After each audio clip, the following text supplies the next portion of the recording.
Welcome to Pambazuka News. This is podcast number 6.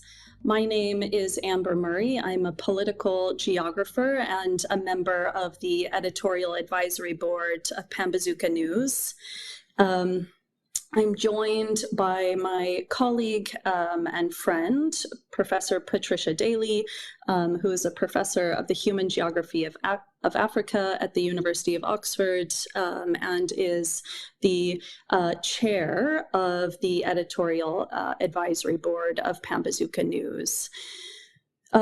We have a very tragic and unsettling topic to discuss in today's episode, and that is the recent case of Jason Arday. Arday was a Black British sociologist. His life story attracted extraordinary attention in the UK media in the past month. For those of you joining us later in time, we are recording this episode today on the 19th of August, 2026. So Arday was diagnosed as autistic and experiencing significant developmental difficulties as a child. Despite this, he went on to become a university lecturer, and in 2023, he was appointed Professor of Sociology of Education at the University of Cambridge. His appointment was widely celebrated as he was the youngest Black person appointed to a chair post in the history of Cambridge. In 2023, concerns regarding potential plagiarism in Arday's PhD thesis, which had been written and defended successfully in 2015, were brought to that home institution, Liverpool John Moores University. And in September 2025, so a decade later, the university launched an investigation into these allegations. It conducted a confidential procedure, which is standard, and did not uphold the plagiarism allegation. So this confidential procedure concluded that the textual problems were attributable to, quote, honest and reasonable error. Following the conclusion of this investigation of plagiarism, Nathan Kofnes, an American postdoc in philosophy, who is well known for his controversial writings on race and intelligence, as well as the website Retraction Watch, enter the story. Now, this is in 2026. Amplifying these now dismissed claims of plagiarism against Arday. So what had been a fairly banal question of academic practice was transformed into a racialized political spectacle in which Arday was mobilized as some kind of evidence for much larger claims about Black intellectual competence, DEI, and the legitimacy of Black academics in the UK. Arday was the object of an intensely personalized public campaign. His intelligence, appearance, disability, and qualifications were all attacked repeatedly. Last week, on Friday, the 14th of August, 2026, shortly after he resigned from his post at Cambridge, Jason Arday was found dead in his home at the age of 40. Commentators and intellectuals have subsequently argued that Arday's story exposes some of the contradictions of racism in the 21st century. Elite liberal institutions celebrate Black achievement, Black excellence, while leaving the structures of intellectual power largely untouched. And as Patricia Daley argues in her piece out this week in Pambazuka News, Black exceptionalism can be politically and culturally useful to those institutions. Patricia, thank you very much for your time in joining us for this episode of Pambazuka Podcast. I'd like to open with your very powerful piece in which you argue that the Arday affair is, quote, not a crisis of Black intellectualism, but a crisis of white supremacy. Could you elaborate a little bit on that framing? Amber, thank you. This is really the most significant tragedy that has affected academia, I think, in recent years. No one should lose their life in this manner. And I hope Professor Arday will rest in peace, and I express my deepest condolences to his family.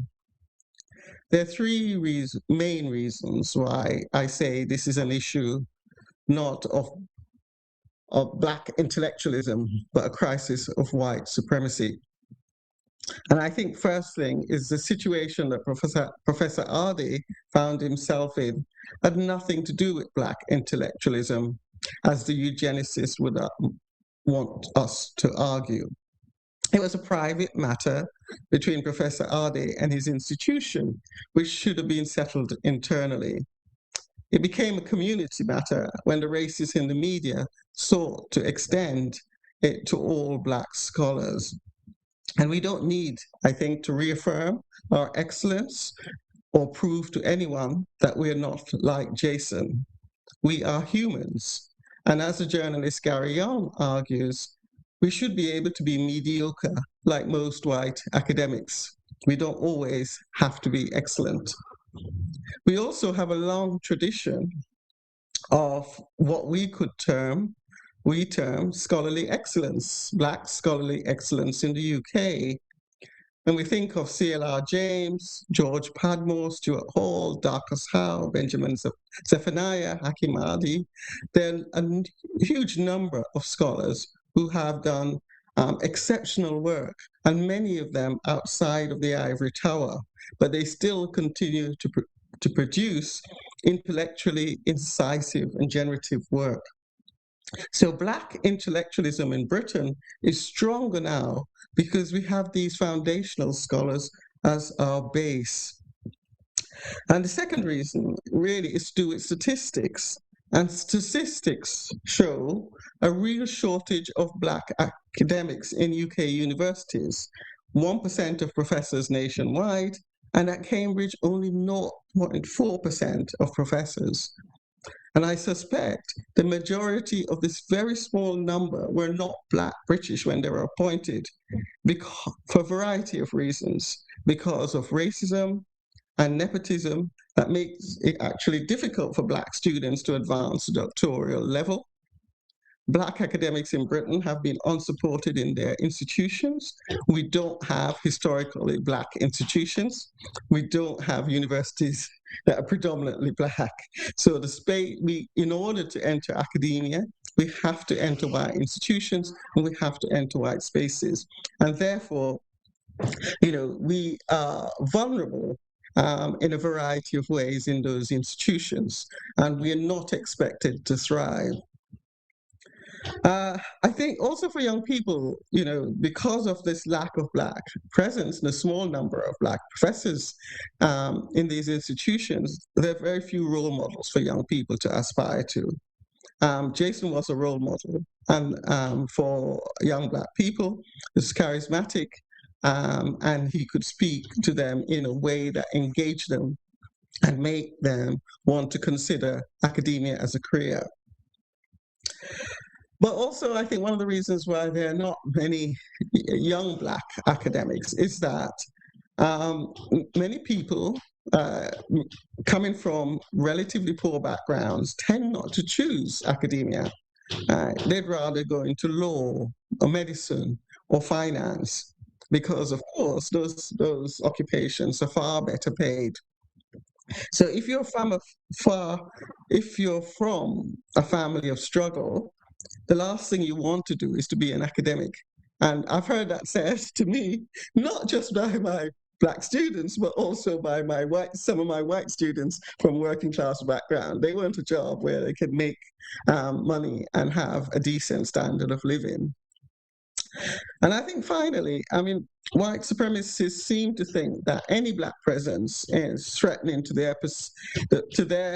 persistence of their racial ideologies. You know, you can't claim that Black people are inferior if they're actually competing at the same level as you or excelling, right?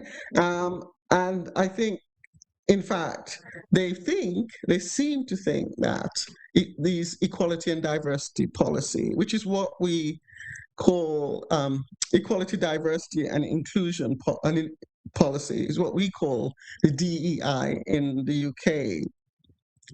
They seem to think that DEI is changing that. And I think what I've tried to say in my paper is that actually it is not in any way transforming the nature of academia to the benefit of Black people. I wish it were, but that's not the case.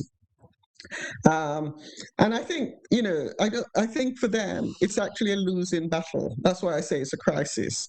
They feel threatened, but in fact, and in some ways, even if they have driven Professor Arday to death, and some of them think that is a success, it's actually a real loss because it should demonstrate their desperation. They're not going to stop Black people in the West from thinking critically. Yeah, we have always been critiquing, theorizing, and fighting against white domination. Actually, the language that they use against us is language that we have developed to understand, that we have developed out of theorization in order to understand our predicament in the West, right? So whether it's woke, identity politics, intersectionality, you can go on. Right? We have been particularly creative in thinking theoretically. And so I think it is really important that Black people continue. We're not going to stop. Right? And our knowledge, the knowledge of marginalized peoples, is actually significantly important in the sense for how we maintain human and planetary well-being going forward. In fact, I think white supremacists they actually want to destroy the planet, as we know, and most of humanity. And history shows that they will not succeed. The people will always come together. White, Black, whatever we want, racialized group they want to put us in, we will always come together. It's only a matter of when. Yeah, thank you so much. I mean, so you've given us a really beautiful kind of understanding of the history of higher education in the UK and how it's been structured by white supremacy, certainly in this acute kind of scarcity and exclusion of Black intellectuals. As you said, that this shortage means that 1% of all professors in the United Kingdom are Black. And so in this piece in Pambazuka, you kind of write about how in this racial context, Arday becomes a kind of mascot, a superstar whose Blackness and backstory are marketed by Cambridge's PR machine, and that as kind of those aspects of his identity and self are really hyper-visibilized by the university, his intellectual contributions seem relatively unmentioned, actually. And so I wonder if you could tell us a bit more about how you understand this this idea of the, Black intellectual as the mascot, functioning to serve a kind of historically white liberal elite university. Yes, thank you. I took the term mascot from an article by Jason Okundaye in the Guardian newspaper. And I suppose here I'm using it to suggest an appearance of progress, a simulacra hiding the lack of real structural or cultural change within an institution.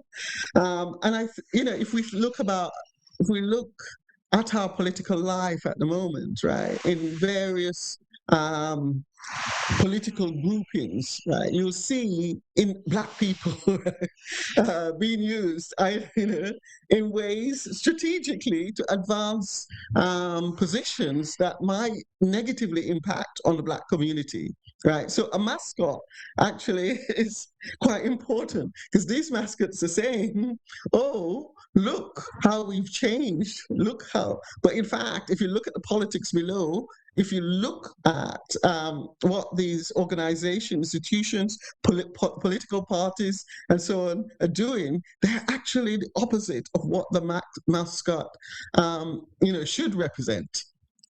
So having a Black person and it's good for PR. It's good to attract. It's useful to attract students, both Black, British students, and international students. I think there's a rhetoric is that diversity is good. Diversity leads to greater productivity in corporations. I think some DEI experts use that language. But I think here, for me, in many cases, there's there's only superficial commitment to diversity, and instead, what we have is a university using a mascot, in order to compete in a global market, and in fact, and to give the impression that it's open and diverse, right? So, and it's really interesting. I'll tell you an anecdote, right? When many years ago, when I was admissions officer, I was invited by a minor public in the sense, school, in the British sense, school. And I went there and they had hardly any. I was invited to dinner, was sitting next to the master. They had hardly any Black students. I mean, I was really surprised. I think I saw one or two. And I said to him, why did you invite me? And they said, oh, and you can, he said, I invite you because you're a Black professor. Well, I wasn't a professor then, you're a Black lecturer at Oxford.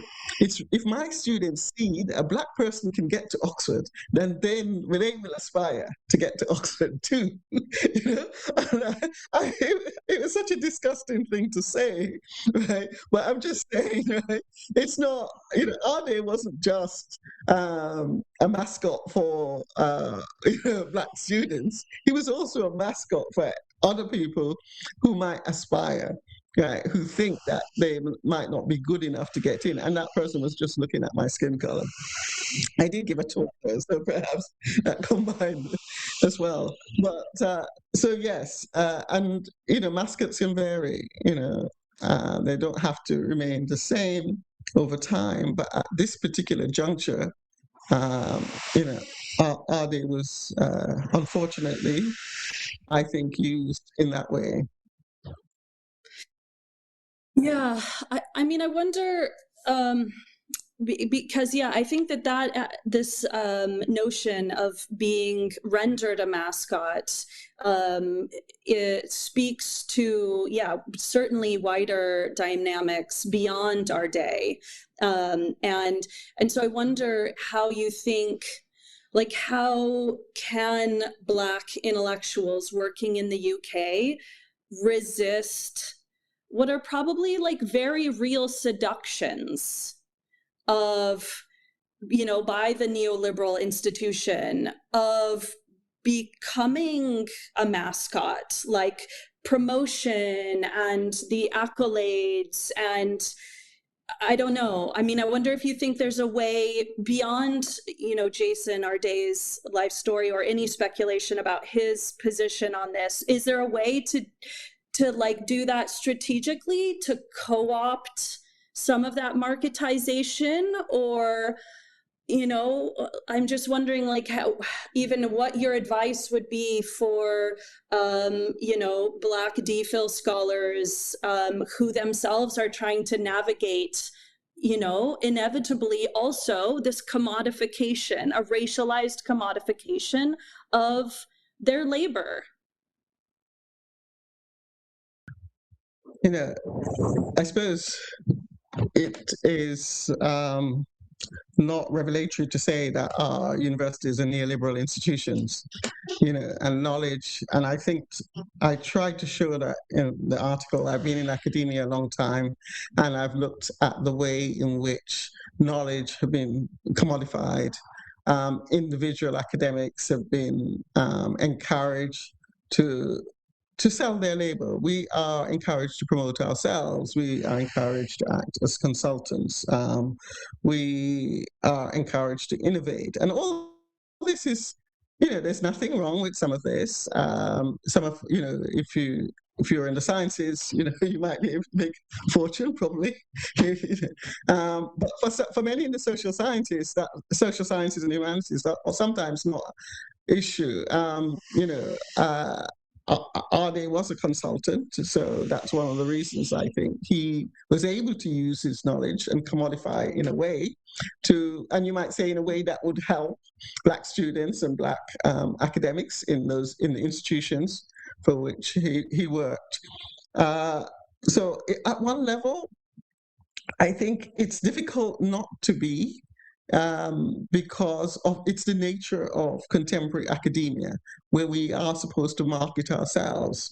If you think about it, as I said, I've been in academia a long time, and the way we are supposed to present and promote everything we've published, everything we've done, on our websites or everywhere, tweeting or whatever, it is about marketing, so we can't avoid it. And it's actually quite difficult to also turn down your university, a university you've just joined, when they ask you to get in a promotional video. I don't think many Black academics would have that power, the power that is required in that institution to actually say no, right? And they would, would immediately think that you're not the Black person that we thought you might be. You're not gonna, you're not as amenable. You're aggressive. You're problematic, and that's often not a way to start your new job. I don't think anyone would want to start their new job like that. So yeah, we can get. The issue is that we can get trapped in this, and what then can. And I don't think properly Jason Arday had the time to develop as an academic in the way and the experience of negotiating these spaces so that he could make a decision that is, that would, I think probably make a decision that would be slightly more to his benefit, perhaps. I mean, I'm not saying it wasn't to his benefit because, as I said, he was a consultant. He would have gone on tour. He went on talks all over the place, from what I gather. So it was beneficial. But yeah, I don't know what his circumstances were, right, that forced him to do those things. So, but yeah, I do think it's an option, but I do think you have to be in an institution long enough to be able to choose what you do and what you don't do. And some academics, when, as you know, Amber, some academics charge a lot of money to go and speak. It's the norm. Certainly, it seems to be the norm in North America, and that's been creeping into the UK as well. So yeah, it's a difficult thing. I think it will only come from experience. And I think young academics just have to be cautious. I think one of the things have tried to do, certainly, is to not accept every invitation to speak.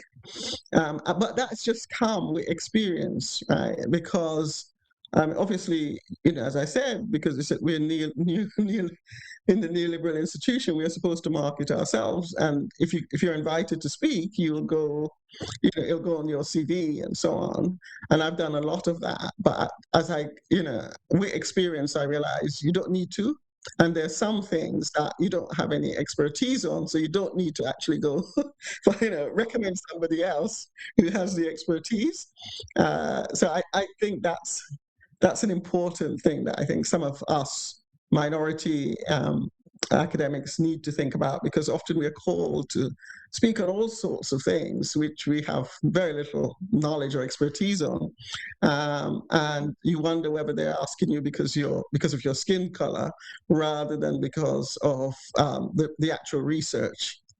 So I would say, think carefully about what you talk about. Make sure you have some expertise in that area, and yeah, that would be mine. Don't market yourself in a way that will make you vulnerable.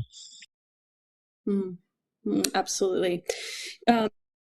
In my opening remarks, I noted that the plagiarism accusations against Arday were investigated and were dismissed as poor academic practice rather than deliberate plagiarism. But as we know, the media lynching was unabated. Why do you think this right-wing assault on Arday, which included the racist memes, the attacks on his appearance, the questioning around his sexuality, was so relentless? So on the one hand, like the right-wing media's attacks, but then also, what about the relative tolerance of those attacks by the mainstream media? And what does that tolerance reveal about the media's complicity, particularly in anti-Blackness?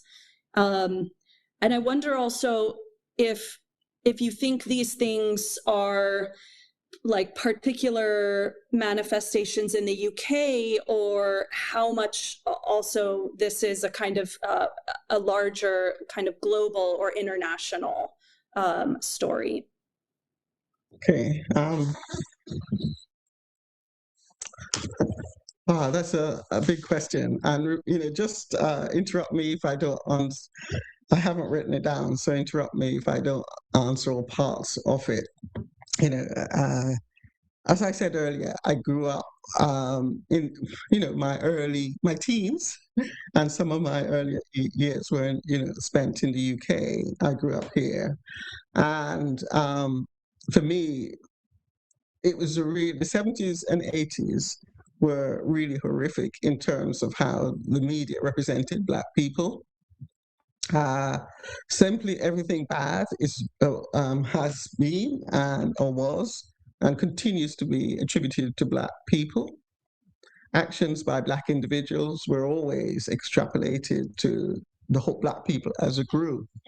And so I grew up with headlines, Evening Standard headlines, Black mugger, this, and they were just horrible. And they would make reading those headlines used to make me sick in my stomach. I would find and that hasn't changed. That view of Black people remains in. A Black person committing a crime implicates all others. A Black academic accused of plagiarism is extrapolated to all Black scholars and is used to devalue the work we do. And I think it's important that, the issue is that we were not wanted in the UK. And I think partly I'm not a historian or a psychologist, but I do think there is a sort of attempt in Britain to deny the past, to deny their history in ways. In fact, they celebrate aspects of their history, the Second World War, they celebrate aspects, but the horrible aspects, the crimes that were committed, they seem to not want to come to terms with them anyway. Okay, as with slavery and the whole debate about reparations, people rubbishing it and so on. Yeah, so there's this inability to reckon with the crimes of empire in the past, and the fact that some of the legacies of those crimes are still with us today. So for me, it's the fear of Black people isn't just a fear of us as criminals. And the same, you can see the same thing actually happening with asylum seekers and migrants at the moment in terms of how the language is framed. Now it's far more explicit. People in the 70s and 80s, there were just various groups that would use these racist language. Now people can hide their face and their names on social media.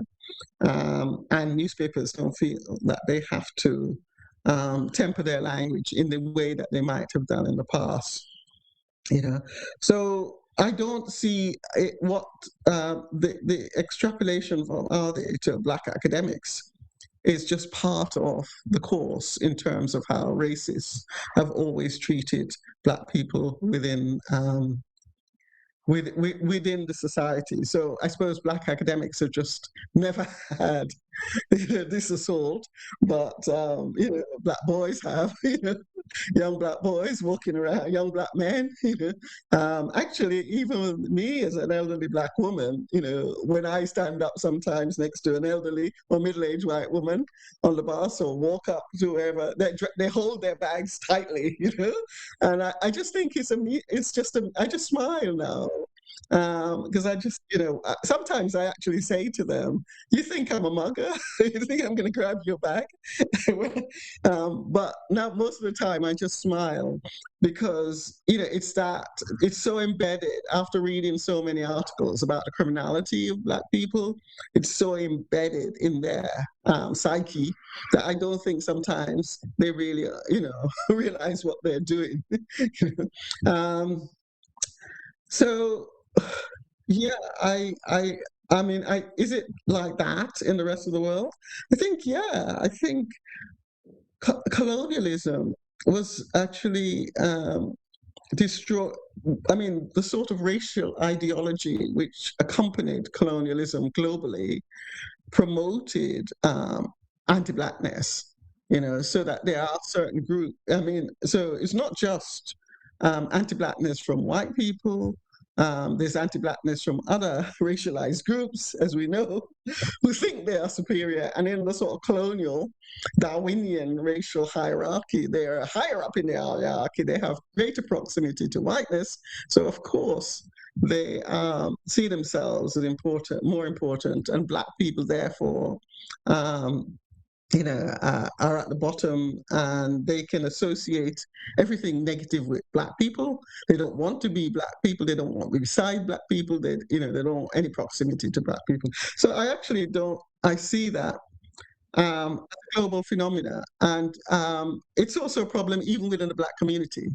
And we call it colorism, but I think it's anti-Blackness in a way, because so-called lighter-skinned Black people are seen have more value, marketable value, in Black communities on the continent, in Africa, in the Caribbean. People bleach their skin so that they are seen as being different. Yeah, so that they remove some of that negativity associated with being Black. Right? The Black Power movement was really important. Black Power movement for me was significant in the 70s, 60s and 70s. It helped me as a Black woman to really deal with anti-Blackness and to be proud of my skin color, right? And it's a shame that a similar movement doesn't exist now. but we can, there are lots. I'm not going to go into that, but I think there are probably lots of reasons why that doesn't. Black is beautiful is no longer a slogan. Mm. Thank you so much, Patricia. Yeah, I mean, I think a lot of people now, I've read quite a few op-eds and pieces and kind of reflections from other scholars on, in the wake of Jason Arday's passing. And I think one of the valuable things, there are many valuable things, but one of the valuable things about your piece in Pambazuka is really how you are, grappling with these dualities and these complexities of racism, and as you say, colorism and antagonisms, like the multiple layers of and the scales of racialized violence and kind of how they play out in so many different areas in respect to this particular story. And one of the other important interventions that you make in your piece is about this kind of dueling vulnerability of Black scholars.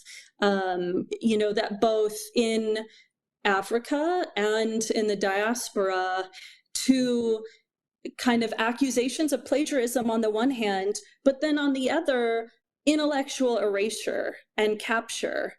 So, this wide-scale practice of taking up their ideas and their philosophies and theorizations by other scholars without citation.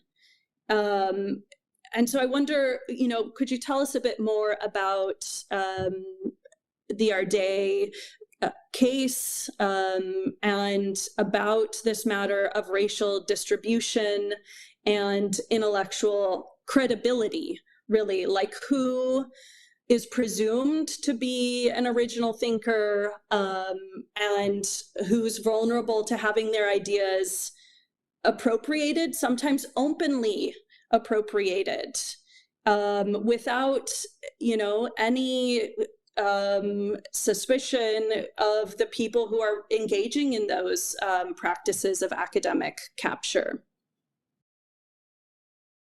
I think for me, what's interesting about watching, the whole debate or discussions around Arday is how little those outside of academia understand about plagiarism. And Arday actually was found not to have plagiarized, as you said in your introduction. But in most cases, right, plagiarism is not addressed, partly because of whose work is being plagiarized, right? It's normally junior scholars are very vulnerable for the work to be plagiarized.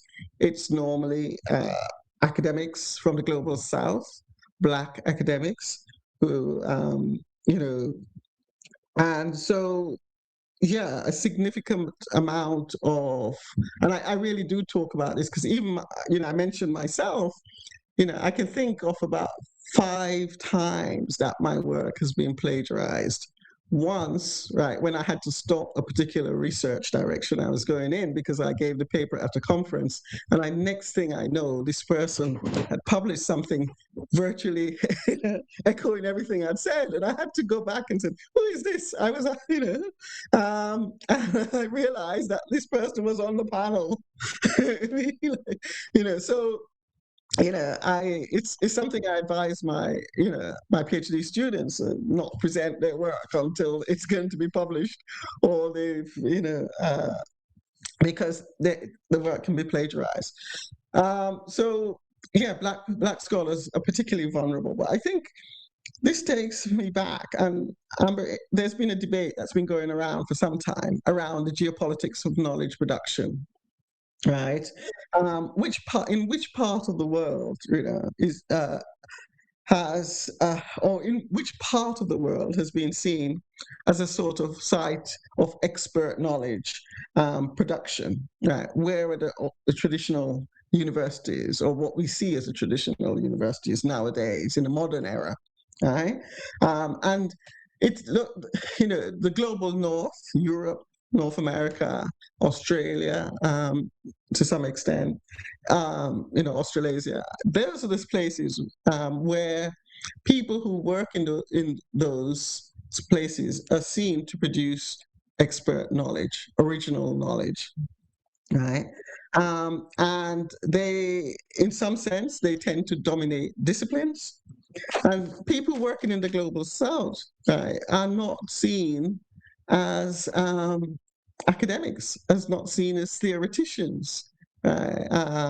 And therefore, their ideas can be taken relatively easily by a scholar from the global north, particularly when they're involved in collaborative research, and are presented here, and everyone will acknowledge, this scholar and say, "Wow, you did this great work," but there's no way that somebody is in a weaker position in an African country or in India or somewhere like that can actually challenge this scholar in the global north.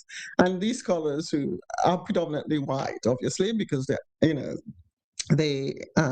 academia in the global north is predominantly white. So there is real inequality in terms of where expert knowledge is produced, who is seen as an expert, and that, obviously, there's been a big pushback against that. And I actually should mention one of the papers I cited the um, in the article, and it's a paper by Robbie Shillian, and it's about Black deficit.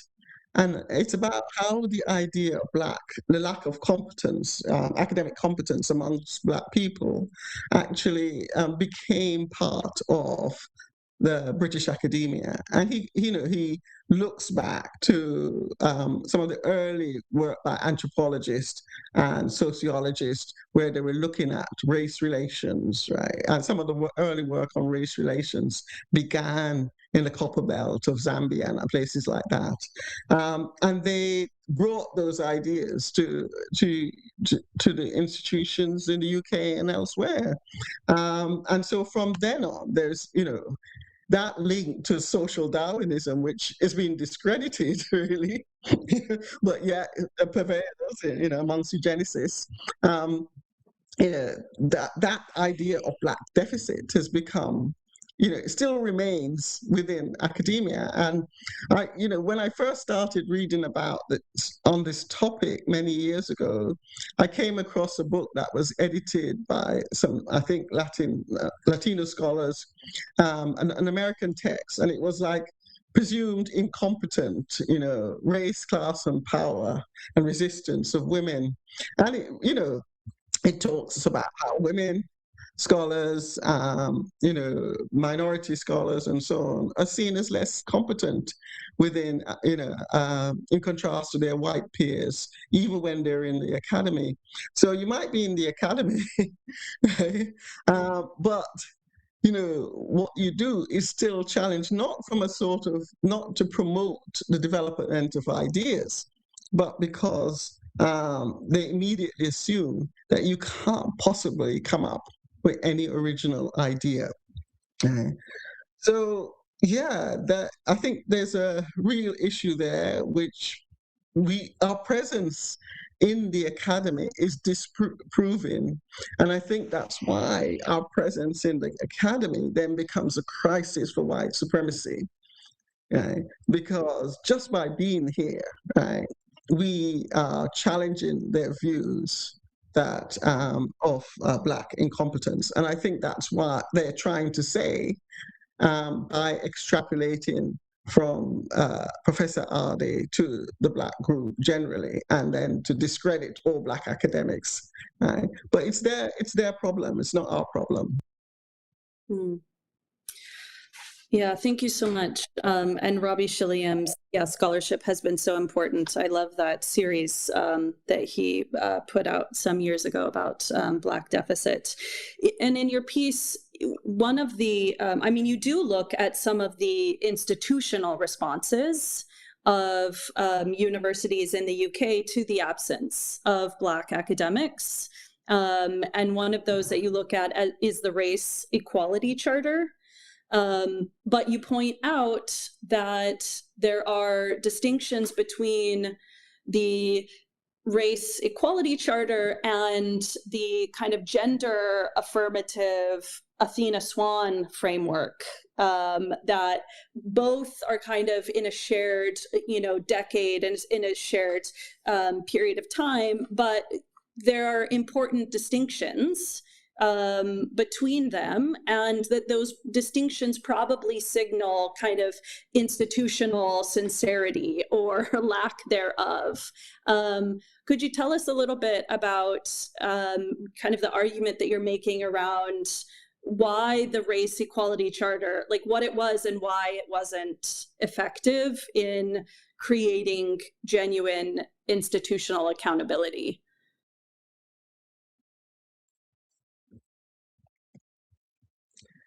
Yes, the Race Equality Charter was developed by a voluntary group, higher education group, to encourage racial equality, the promotion of racial equality within institutions.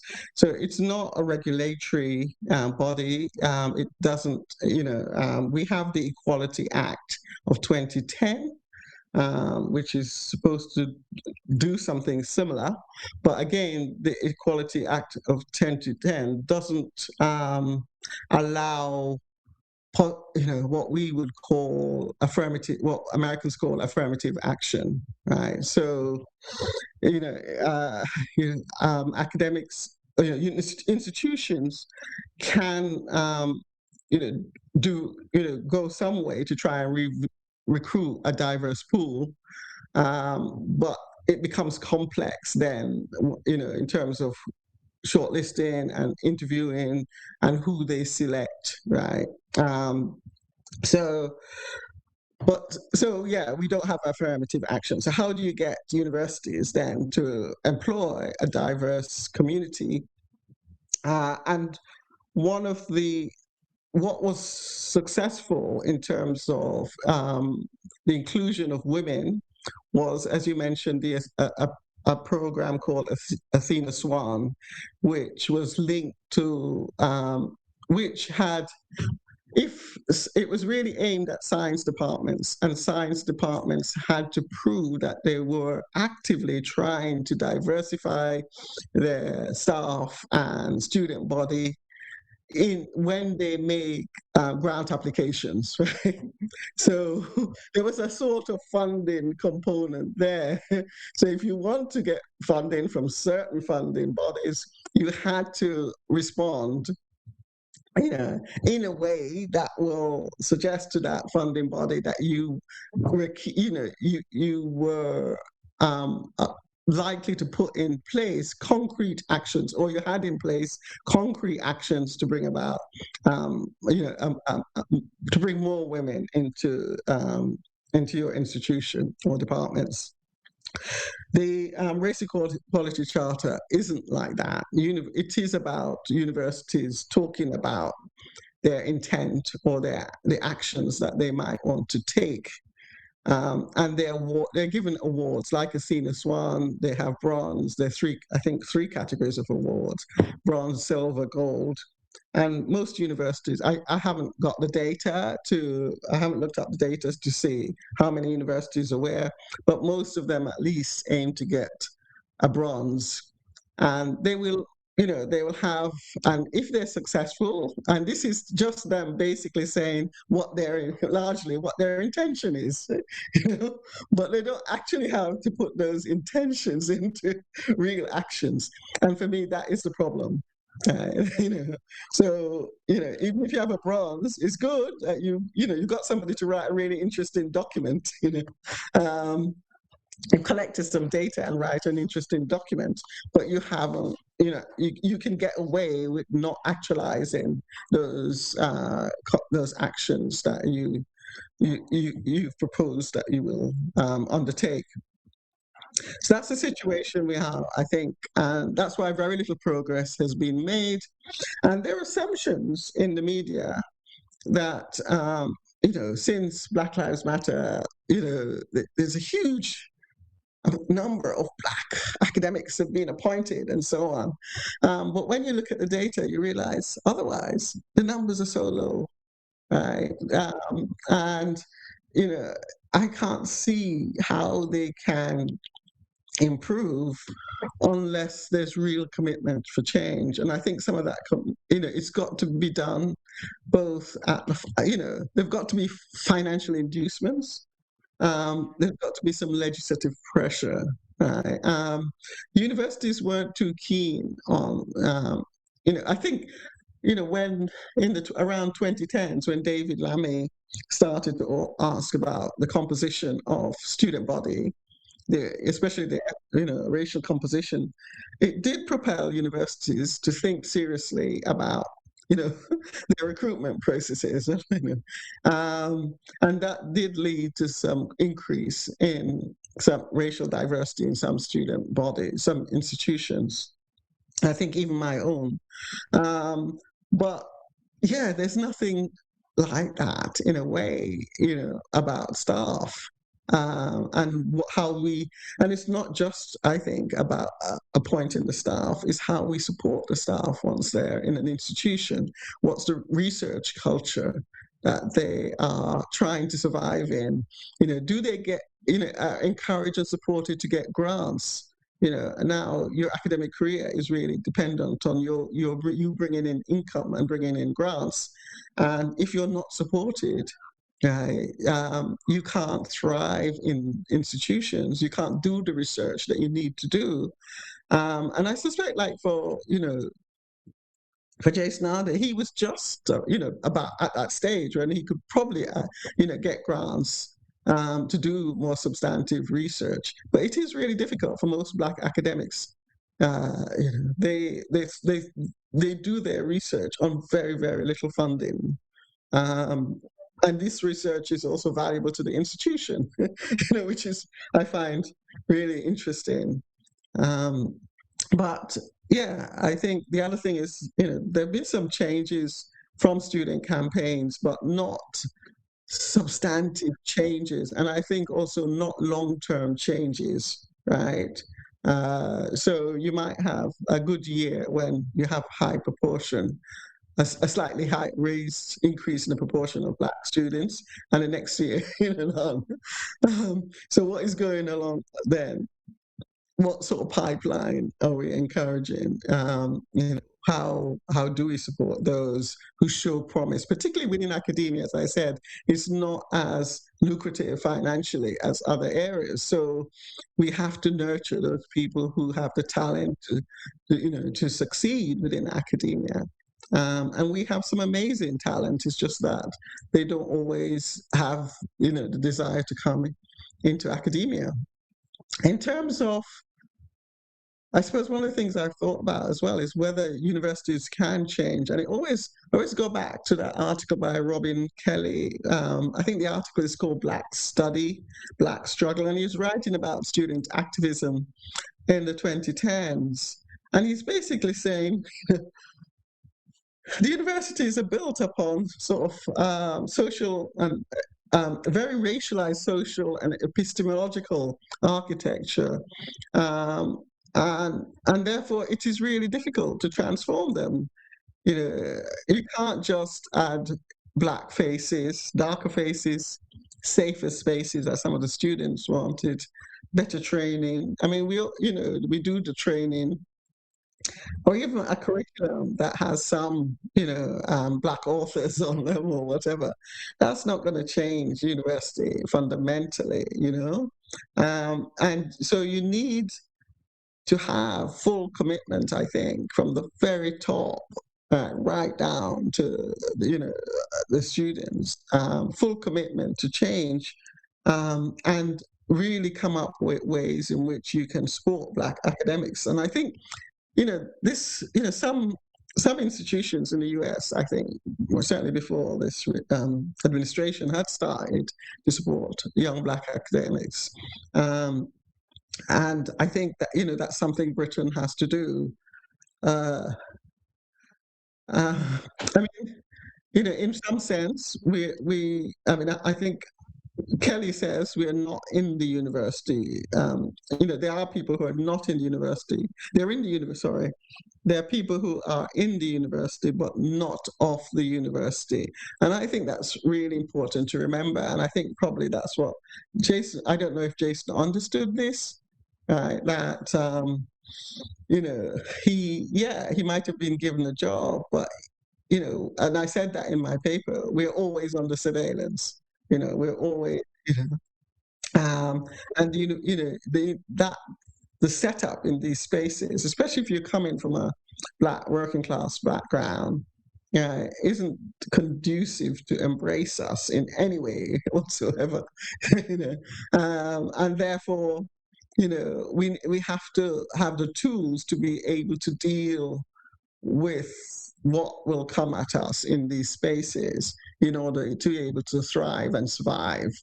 And I think he was vulnerable because he didn't have that experience, of moving into such an elite space, and he didn't know how to negotiate that space, and he probably didn't have the support he's a grown man, so perhaps people felt that he didn't need it, but I do think, irrespective of your age, you do need that type of support and really close mentorship.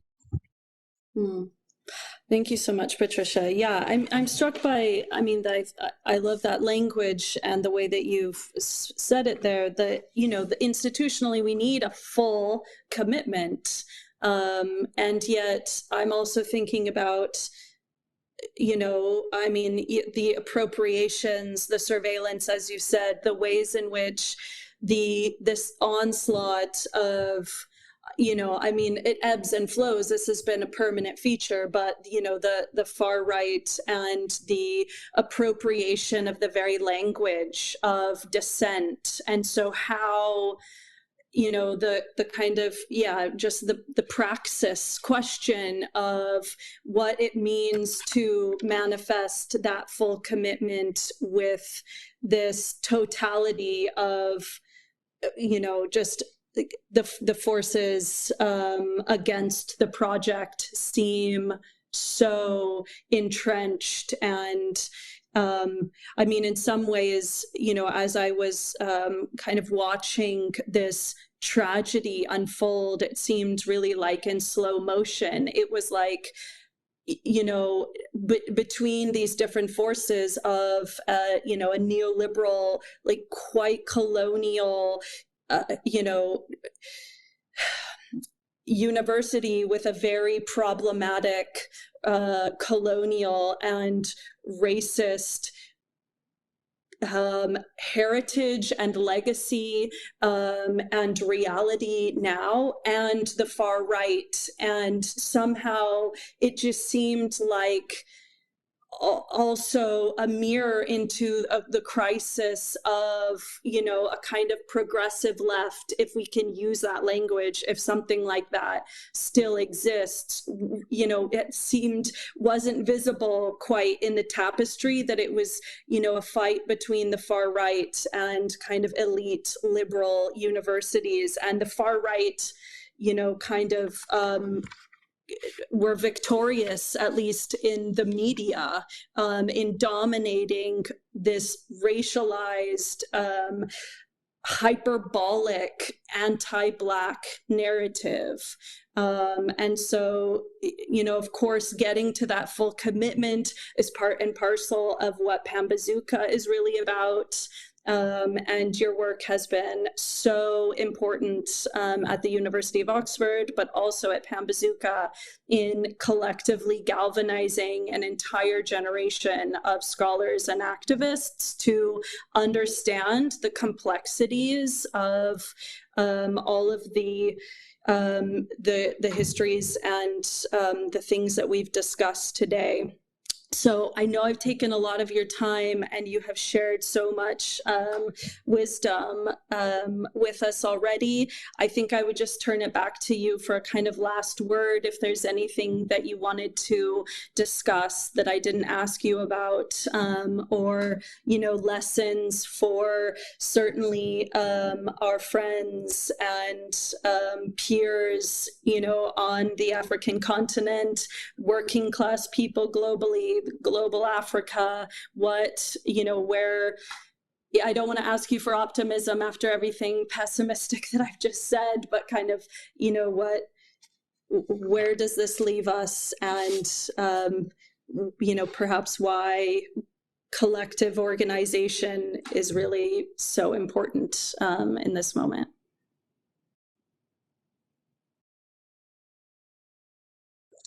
Okay. Thank you, Amber. I suppose last words. I don't know.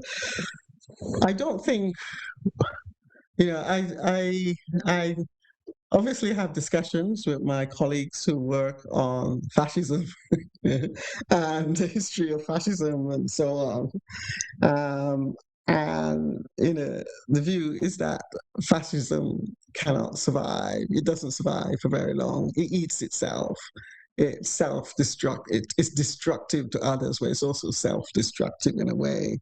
So I think that the sorts of conjuncture that we're at the moment, I suppose, with certain the alignments of political parties with fascist elements, the alignment of a billionaire class, mainly fascist elements. I think that's what's new, in a sense, the money that fascists have. But I come from a history where people were enslaved. My own personal history was from enslaved people, and those enslaved people had nothing. They had nothing but their spirit, the spirit to be free. Right? They had nothing, and people perhaps did not think that they could challenge and win anything. Right? And we have, we are where we were not supposed to be. That's how I think we have made a lot of progress, and that's come for our own endeavor and hard work. And I suppose, so I'm not as pessimistic. There are reasons why we could be, and I think it's the horror of what's happened to Jason might make some of us very pessimistic. But for me, what happened, I suppose, whenever I've seen people who've overcome terror and I've suffered, it's when they come together. Right? They overcome terror when they come together. And I've seen kindness in communities that have gone through war. I've seen solidarity. I've seen people who have fought each other coming together because of the dreadful, especially poor people who were on either sides of ethnic groups, who realized that they were just being manipulated and coming together, right, to form communities for their betterment. So I am optimistic.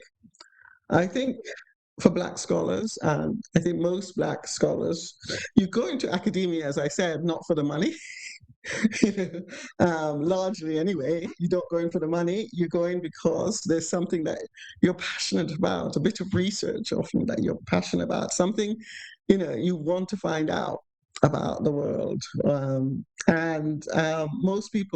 Most Black scholars would just want to get on with their research. They don't necessarily want to deal with race.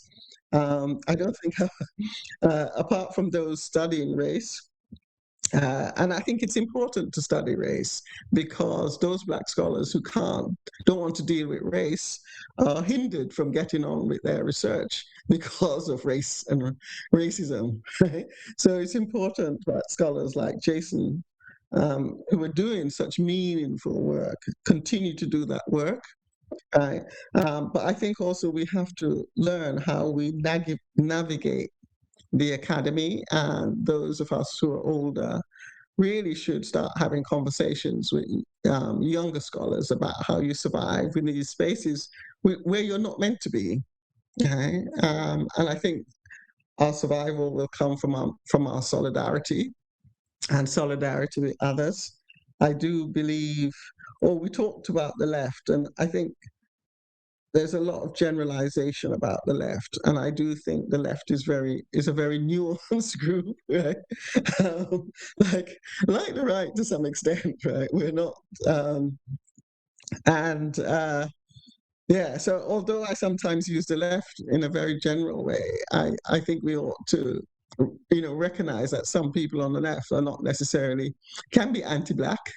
In the same, some of there were people. I'm just trying to think of some of the black scholars who came to Britain, up to the 1960s, 70s, and found that, they couldn't find a home amongst the left, the white left, because they were hostile to them, right? And they couldn't see race as a factor in their understanding, development of human society and development of capitalism.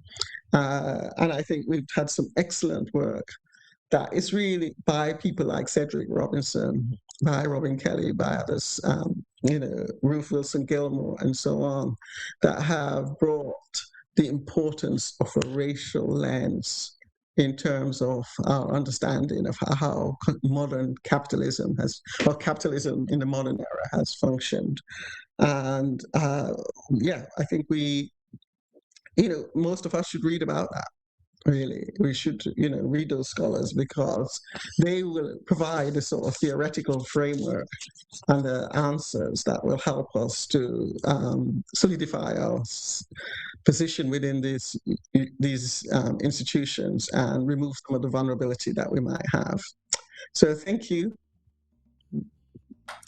Patricia Daley, thank you so much for joining us for this episode of the Pambazuka podcast. It's been such a pleasure. It's always a pleasure to speak with you.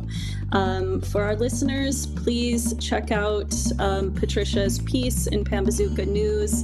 Its title is The Jason Arday Tragedy, Not a Crisis of Black Intellectualism, but a Crisis of White Supremacy. Thank you so much for listening.